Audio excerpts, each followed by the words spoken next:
of Athletics, Dan Radakovich. Dan. Carter, thank you, and good afternoon, everybody. I really appreciate you all taking a few minutes to join us here today. When Katie Meyer decided to step down after 19 years as our head women's basketball coach and become a part of our administrative team, we immediately launched a national search for her replacement. We had a great search. We had an incredible amount of national interest, and I want to thank some people here: Joe Echeverria, Rudy Fernandez, Rochelle Paul, Brian Baptiste, for their assistance in the search, as well as our partners with Turnkey, a national search firm, and specifically Jocelyn Gates, who works with Turnkey. Our goal was not only to find a coach with proven success on the court, but someone who leads by example and recruits at a high level, emphasizes academics, prepares their student athletes for life after basketball, and energizes a fan base. That's a pretty long list. And I will tell you, we found that coach when we spoke with Tricia Cullop. Tricia's record over 24 years as the head coach at Toledo and Evansville speaks for itself. 476 career wins, 10 20-win seasons, 12 postseason berths, 6 regular season conference championships, and 7 conference coach of the year honors. In her last 3 years at Toledo, she averaged 28 wins a year and went 43-4 at home. But as we got to know Tricia more during the interview process, it was how she built the program that really stood out. She recruited well, she developed well, she scheduled tough, her players performed in the classroom and connected with the community. She engaged the students, faculty, alumni, donors, and media to create a game day atmosphere second to none. In short, she continually delivered on the motto that drives her: invest, improve, and inspire. Tricia has made an impact everywhere she's been, and I have no doubt she will continue to do that at the University of Miami. Tricia sees the potential here: the location, the resources, the conference, and the support. She's excited about building the very solid foundation of Miami women's basketball, and we are excited to officially welcome her to Coral Gables. Ladies and gentlemen, head women's basketball coach Tricia Cullop.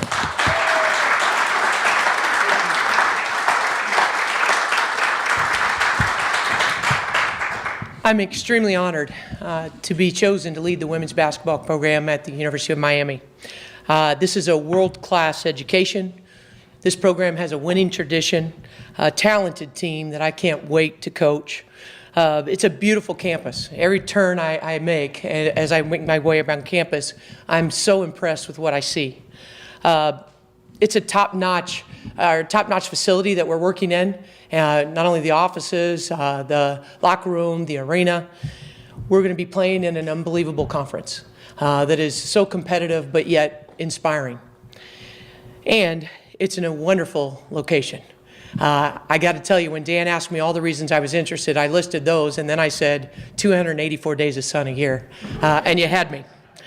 So I have the utmost respect for Katie Meyer, and I want to make sure that everyone realizes that we're not here to blow this thing up. She did an amazing job in her tenure building this program into something really special nationally. And our job is to pick up the reins and try to not only maintain that, but to take it to another level. It won't be easy to follow in her footsteps because of the respect that we do have for her. But I will say we're going to certainly pull up our bootstraps and try because we are so excited to be here. And I also want to acknowledge 2 people that laid the foundation for that program, and that's my former college coach, Lynn Dunn, as well as Fern Labate, who stopped by my office yesterday. And we have so much respect for what they did to build this program from the ground up, and also for Katie for what she's done in her long tenure. I want to thank President Julio Frank, CEO Joe Echeverria, Executive VP Rudy Fernandez, Senior Deputy Director Brian Baptiste, and Deputy Athletics Director and Senior Women's Administrator Rochelle Paul, as well as our Athletic Director Dan Radakovich. when I asked people about the leadership at Miami, they said, jump in, because you're going to be surrounded by amazing people. And in my decision-making my whole career, it's not been about the facilities. It's not been about the campus. It's been about the people that I will surround myself by. And you don't win with those other things. You win with people. And I knew I would be in great hands in this department. I want to thank our women's basketball supporters. Some of them I had a chance to meet, an honor to meet before we opened up today. And, I also want to thank the Canes Connection for all they're doing in the NIL space. We are so grateful for the work they're doing to keep us competitive. 16 years ago, Mike O'Brien hired me to lead one of the best mid-major programs in the country. And I'm extremely grateful to Mike for giving me that opportunity, as well as our president, Dr. Gregory Postal, and our current athletic director, Brian Blair. It was an amazing opportunity, and I got the privilege of enjoying many successful seasons and enjoyable seasons there. I appreciated how that community wrapped its arm around our program, and I fully expect that to happen here. And so I also want to just say that we are going to do everything in our power to build this fan base. And so if you can point me in the right direction to get more people there, do it. Because after we finish up solidifying our team, recruiting, and maybe finding a house, I will be encouraging anybody and everybody to come to our games. I'm excited to announce that we do have some key members of our staff here. We will be retaining, and we're excited that they're staying, Fitzroy Anthony. He has done a fantastic job, and a big reason. When I took the job, I got in a car and drove over to the Final Four, not for the games, but for him. I thought it was important that for our continuity and for his skill set that we needed him. And so we met. He didn't know me. I think I maybe alerted or scared him just a little bit because I was so intent on keeping him. But after we had a chance to talk, it was so glad to hear that he was willing to stay and help us continue what he started. And along with that, Lynette, we are so glad that Lynette Hall and Margie Gill are going to be joining us as well. They have, go ahead. They have helped us accelerate our recruiting efforts and hit the ground running. And when you're making a change like this, that is so integral to our success. We would be many weeks behind if those three hadn't decided to help us and stay here. And so we are grateful for that. I'm also thrilled to bring two members of my former staff here with me because they are a big reason why we had 3 championships in a row and why I have less gray hair. Because Jesse Ivey, stand up, Jesse, and then Daniel Page.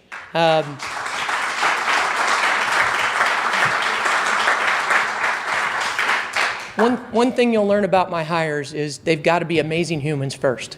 They've got to be high character people. They've got to work extremely hard. They've got to stand for the right things, and then they better know basketball. And those two have combined with these 3 to already make an outstanding staff. And we're not done yet. We've got a few more pieces to fill. But I do think that had to happen first. We had to have the foundation in place. Last year's Miami team should have been in the NCAA tournament. It was razor thin. You could make an argument either way. From a coach's perspective, I will tell you they should have been in. And one thing I will say is that we return a strong nucleus, and our goal is not just to be barely in, but to be all the way in and to make sure that we're in and making some noise. So we're going to be building, and we're going to be working tirelessly to put together an up-tempo team that you're going to enjoy their running style. You're going to enjoy a stingy defense and continue all the work that Fitz has put in with this defense. I really want this team to frustrate teams defensively, not only with the press, but in the half court, to put together an offense that's fun to watch, where we share the ball for the best shot, not just any shot, that we push the ball intently because we're in amazing shape, and that we wear teams out. So finally, I just want to say that, this team, we're going to strive relentlessly to make you proud of us in the classroom, on the court, and in the community. And I'm going to need all of your help to make sure that community part happens.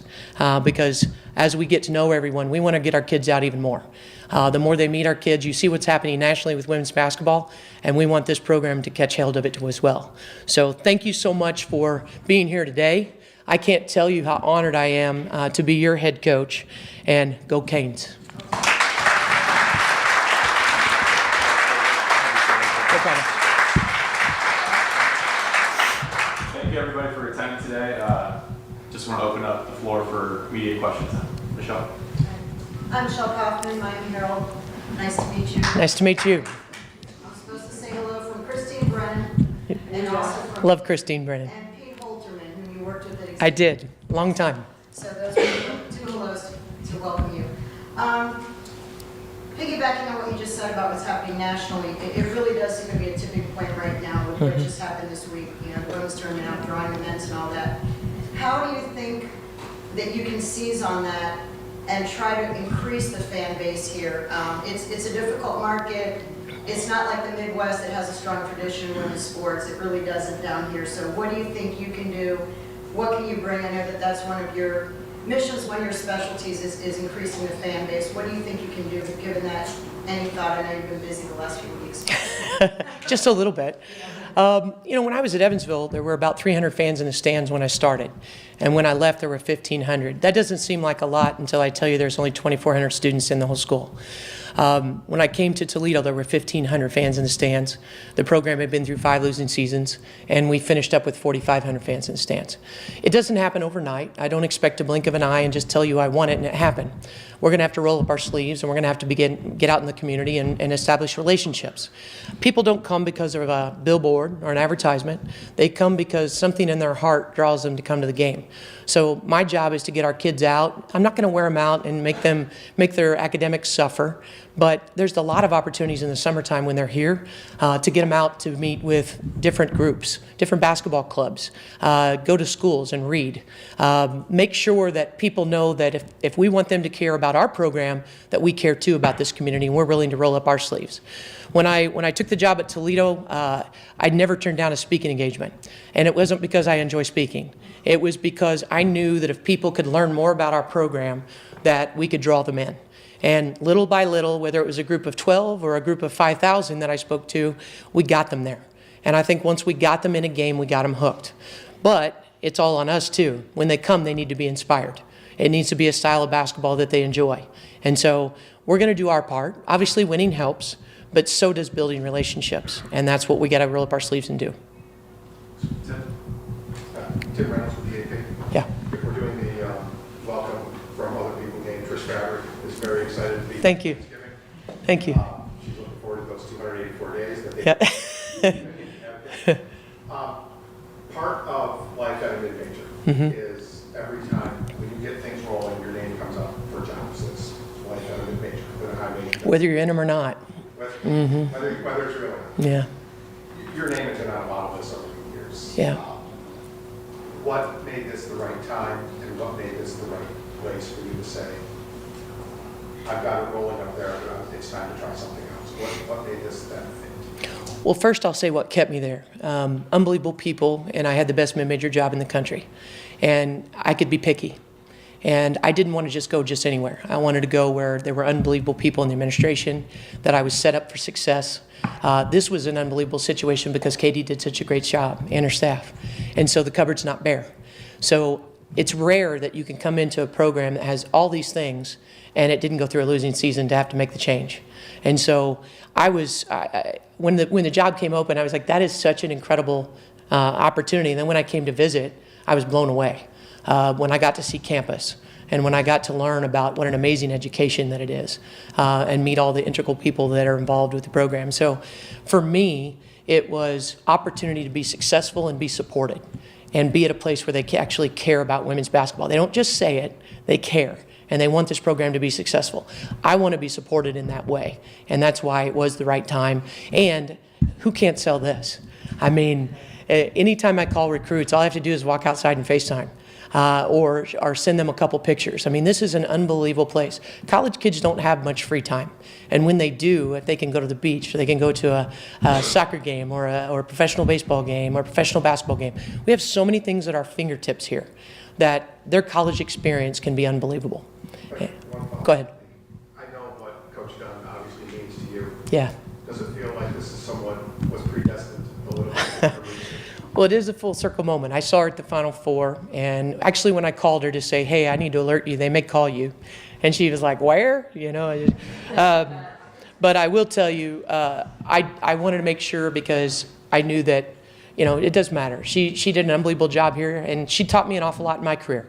I wouldn't be standing here in front of you if I didn't play for her. So I really appreciate the doors that she opened for me. I am grateful that I had the opportunity to play for her. A lot of us went into coaching that played for her because she inspired us. So I'm grateful for that. I'm still learning from her, and I hope we make her proud. Hi, Coach.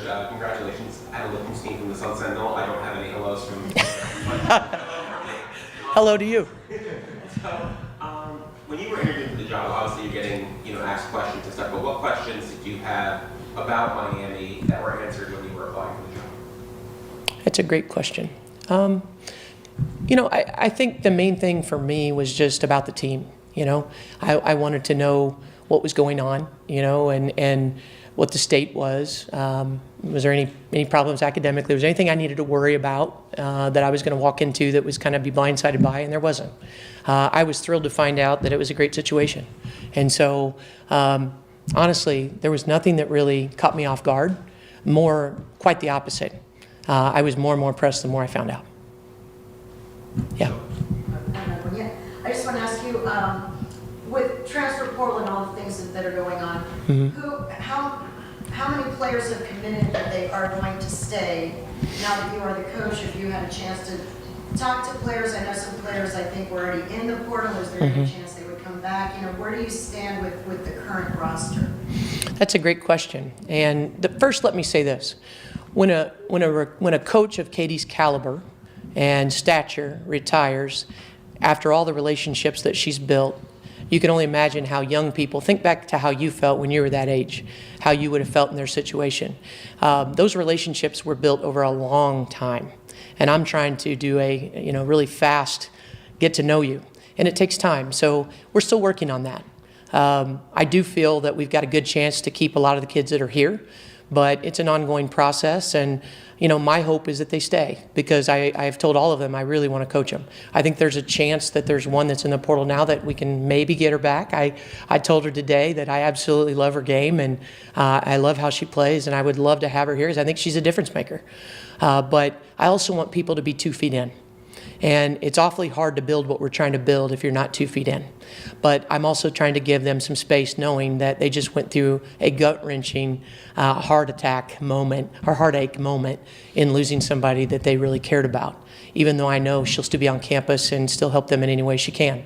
So, I'm not giving you a definitive answer because it's kind of in process, but I will tell you that that's why after I got back from the Final Four, I packed 2 bags and I'm here till school ends, and I could care less about the housing situation. The hotel's treating me great because building relationships with these players matters more to me than anything, and starting to get a grasp on recruiting. We've got visits set up already, and I want to get kids here, and I want to fill in the holes that we have regardless. Because I really think this is a special program, and there's a lot of kids who are very interested to be here, and that's been the fun part, is being on the phone and hearing the joy and the excitement in their voice. And I can't wait for the first official visit to have the opportunity to show all those things that we have. Can I ask one follow-up? Yeah. Are any of your Toledo players maybe planning to follow you here? No. Honestly, I spent a lot of time building that program, and when I parted with them, I wish them the very best. I asked them to give the new coach a chance, and I hope that they stay, simply because I think that is the best place for them. I love that team, and I will tell you that when I left that team, and my 2 assistants will tell you that was one of the hardest things I've done, because that's a 6-year relationship in some matters, 2-3 years recruiting and then coaching them. And to have it dropped in their lap too, that, hey, I'm leaving, that's not easy. But they're great kids. They just made a great hire, and they'll be fine.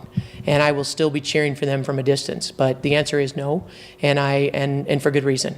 I think they're in the place we recruited them to be, and I hope they stay there because I do think they have a chance to win their 4th championship in a row. Both Dan and Kate have made clear that she will be an active part of this university. Mm-hmm.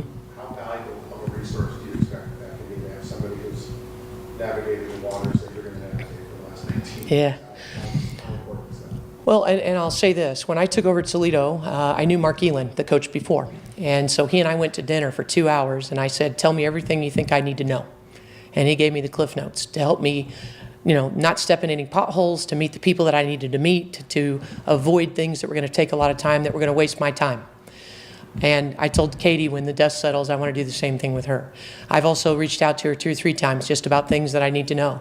And even just to say, man, you did such an amazing job here. I want her to know that we will only ever speak extremely highly of her and her program, because how can you not? I mean, she did a tremendous job, and history books will show forever what an amazing job she did here. So I would be crazy not to lean on her and to try to gain as much advice as I can, but also her staff. And that's why I kept them on, because, there's a lot to have. I jokingly call our staff the Brady Bunch. It is 2 families that are combined. And I do think the best of both worlds. And I'm so glad that they're here. But I will be, to answer your question, leaning on Katie from time to time. She retired for a reason. I don't want to be full-time asking her, but I will definitely reach out to her when we need it. And how daunting is the ACC is geographical misnomer now that Yeah. it came from the Pacific Coast or the Atlantic Coast Conference as well. I assume Toledo still buses to at least some games. We're- You're taking 7,000-mile round trips to games at times. How Yeah. daunting is that part of the way the ACC is now set up like never before? Right. I think the nice thing to know is that when we go out to California, we'll play both teams and come home. If we had to do it in separate trips, it might be a little bit more daunting. But in non-conference, you're doing that. I think the big goal for our team is not to make too much of it. That's the hand we're dealt. So we need to roll up our sleeves and go to work. It's a daunting schedule anyway, because it's the ACC. I want our kids just to get ready for the challenge, and that starts now. It started this morning with lifting and workouts. We get better now, and I don't want them to waste a second. Hey Coach, Luke Cheney with Inside the U. Just on the topic of recruiting, what's your approach to high school recruiting, and what are some of the things that you look for when making your evaluations? There's 3 things that I look for with high school kids, and even any recruit. And it starts with, the first thing that catches anyone's eye is athleticism. Can they help us win our conference? And can they help us go deep in the tournament? If they can do that, that's the first thing. But that's not the only thing, and it's not the most important thing. That just might be the thing that catches your eye when you walk through the gym. The second thing is attitude. I watch the little things. So does my staff. And we write down, how do they treat their family? How do they treat their coach? How do they act when the game's not going well, when they miss 5 shots in a row? Are they still a good teammate then? Because you don't build great culture, which we're trying to build, without having kids that really care about each other and care more about their own individual stats. They care about the team and winning. And then the third thing is, academically, can they be successful? This is a great school, and I don't want to set a kid up for failure. And so, if they hit those 3 things, and we need their position, then we're going to go after them with everything we have. But I think it's important to note, too, do we fit what they want to? I don't want to waste time with a kid that's not interested in coming to Florida. I mean, who would do that? But, if that's the case, we're not going to waste time. Yeah, sorry, another question for you. You're okay. What do you think is, just based on everything you know a lot about women's college basketball and everything, what do you think will be the biggest adjustment going from the MAC to the ACC, or from Toledo to Miami, Florida? For you, what do you think is going to be the biggest adjustment? The housing market. Just jokingly. Yeah. That was eye-catching. No, in all honesty, and I told this to Dan when he asked me the same question, basketball is basketball. If it wasn't, Felicia Leggett-Jack, who came from our league, wouldn't have been ACC Coach of the Year this year. There's a lot of mid-major. More than half of the coaches in this league came from my level. Basketball is basketball. What the difference is what you have to sell and the caliber of athlete that you can sign. And so now I have more to sell. And now our staff, and that's why we retained some people, because they know the recruits that were being recruited. There's a relationship established there. We don't have to start from ground zero. But I think the important thing now is making sure that they know that we're here, they have our contact information, and that we aggressively go after them. Other than that, I'm very excited. We played a tough schedule. I'm not scared of, we scrimmaged Notre Dame. We played Duke. We have played Virginia in the past. We were never scared to play anyone. So we're not going to be scared of anyone now. We just need to get ready because we're not just ready to play them. We want to beat them. All right, thank you guys. If you have any more questions, we'll get those after, but we have a quick photo opportunity here. All right.